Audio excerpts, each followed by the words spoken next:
Martyr de l'agression israélienne. Condoléances de l'ambassadeur syrien à l'ONU. Dossier, crash de l'avion russe Sylvain en Syrie. 21. L'ambassadeur syrien à l'ONU a fermement condamné le raid des forces aériennes israéliennes contre l'attaque ayant abouti au crash d'un avion militaire russe et a exprimé ses condoléances à Moscou, soulignant que les militaires russes étaient devenus des martyrs de l'agression israélienne. Bachar al-Ja'afari, ambassadeur de la Syrie aux Nations Unies, a stigmatisé ce mardi les frappes de l'aviation israélienne contre l'attaque lors de laquelle la DCA syrienne a abattu par erreur un avion russe au-dessus de la Méditerranée.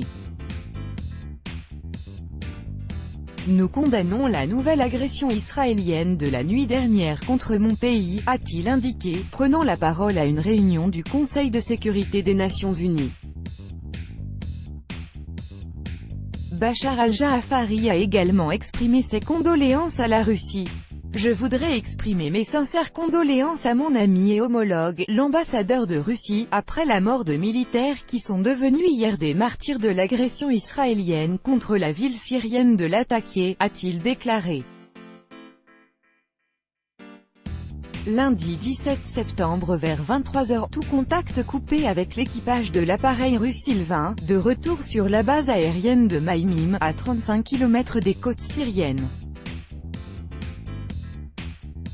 15 personnes ont été tuées dans l'accident.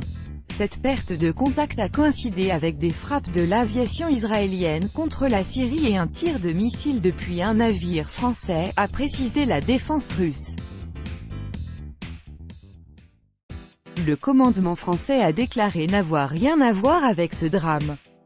Menant des frappes en Syrie, des pilotes israéliens se sont abrités derrière un avion russe Sylvain qui s'est retrouvé sous le feu des systèmes de défense aérienne syriens S-200, a déclaré ce mardi le porte-parole du ministère russe de la Défense, Igor Konatchenkov.